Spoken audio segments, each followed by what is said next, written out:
মিষ্টি স্বপ্নে দেখা বা মিষ্টান্ন ক্রয় করতে দেখা বা মিষ্টি বিক্রেতা দেখা, এগুলো কি?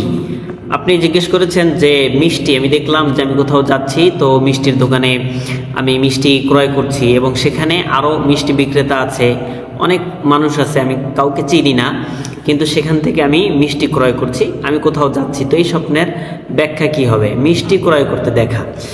তাহলে এখানে দুইটা বিষয়, একটা হচ্ছে মিষ্টি ক্রয় করতে দেখা, আর একটা হচ্ছে যে সেখানে আপনি কাউকে চেনেন না, অপরিচিত লোক থেকে মিষ্টি ক্রয় করতে দেখা। স্বপ্নের বিষয়গুলো কিন্তু এরকমেরই, প্রত্যেকটাই কিন্তু স্বপ্নের মধ্যে আপনি যা কিছু দেখেন প্রত্যেকটারই কিন্তু অংশ হিসেবে কিন্তু ব্যাখ্যা হবে। এখানে মিষ্টি ক্রয় করতে দেখেছেন, তো মিষ্টান্ন জিনিস দেখা কিন্তু এক ধরনের ব্যাখ্যা, আর এটা ক্রয় করতে দেখা কিন্তু আর এক ধরনের ব্যাখ্যা। তাহলে মিষ্টান্ন জিনিস ক্রয় করতে দেখা কিন্তু এক ধরনের ব্যাখ্যা। আবার এখান থেকে আপনি পরিচিত লোক থেকে ক্রয় করেছেন নাকি অপরিচিত লোক থেকে ক্রয় করেছেন, তাহলে দেখেন প্রত্যেকটা কিন্তু আলাদা আলাদা বিষয় থেকে আপনাকে নিখুঁতভাবে, যখন আপনি এই স্বপ্নের বিষয়গুলো নিখুঁতভাবে আপনি উদ্ঘাটন করার চেষ্টা করবেন, তখন আপনার এই স্বপ্নের তাবিরটা 100% সঠিক হবে। তাছাড়া কিন্তু আপনি স্বপ্নের তাবির করতে পারবেন, আপনার এই স্বপ্নের তাবিরটা হচ্ছে তখন আপনার 20% সঠিক হবে।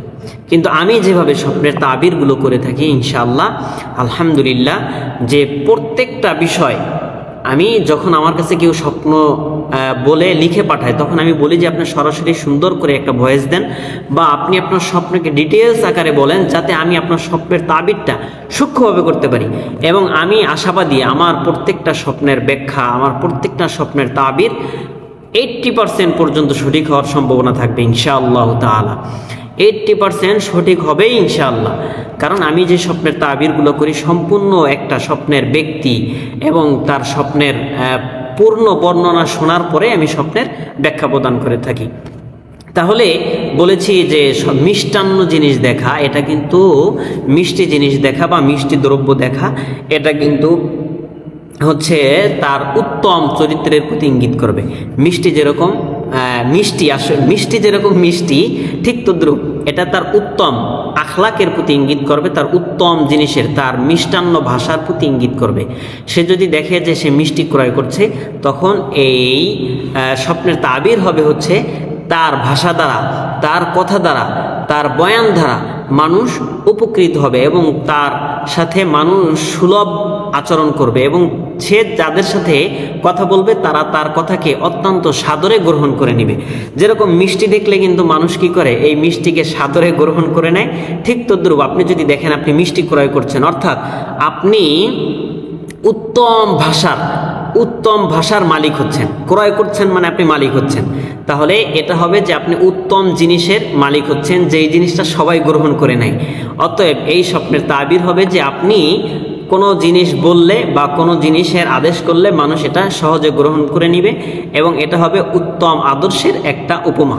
এখন যে বলেছেন আপনি দেখেছেন যে ভিন্ন বা অপরিচিত লোক থেকে আপনি কি করেছেন, মিষ্টান্ন জিনিস ক্রয় করেছেন।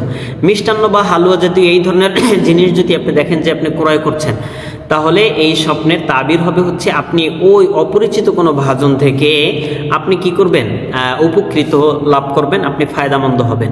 এটা মিষ্টান্ন ক্রয় করার কিন্তু নিয়ে একটা ঘটনা আছে, যে আবু সাদ নামে একজন ব্যক্তি ছিলেন, তিনি অনেক বড় বুজুর্গ ছিলেন। তিনি বলেন যে স্বপ্নে যদি তুমি মিষ্টান্ন জিনিস বা এই দ্রব্য ক্রয় করতে দেখো, এবং এর বিনিময়ে যদি তুমি দেখো যে সে কি করছে, তোমার থেকে বিনিময় নিছে মিষ্টান্নের বা হালুয়ার, এটার টাকা নিছে, বা তুমি তাকে টাকা পরিশোধ করনি বা সে তোমার থেকে টাকা নেয়নি, তাহলে এইটার ব্যাখ্যা হবে দুই ধরনের। অর্থাৎ সে যদি তোমার থেকে কোনো বিনিময় নিয়ে না থাকে, সে যদি কোনো বিনিময় না নেয়, তাহলে এটার তাবির হবে হচ্ছে যে তুমি রিয়া মুক্তকারী ব্যক্তি হবা, যে তুমি হবে রিয়া মুক্তকারী, যে তোমার মধ্যে কোনো রিয়া বা অহংকার থাকবে না। আর যদি তুমি দেখো যে তুমি কি করছো, তোমার থেকে বিনিময় নেওয়া হচ্ছে, তখন এই স্বপ্নটার তাবির হবে হচ্ছে যে তুমি একজন রিয়াকারী লোক হিসেবে বিবেচিত হবে।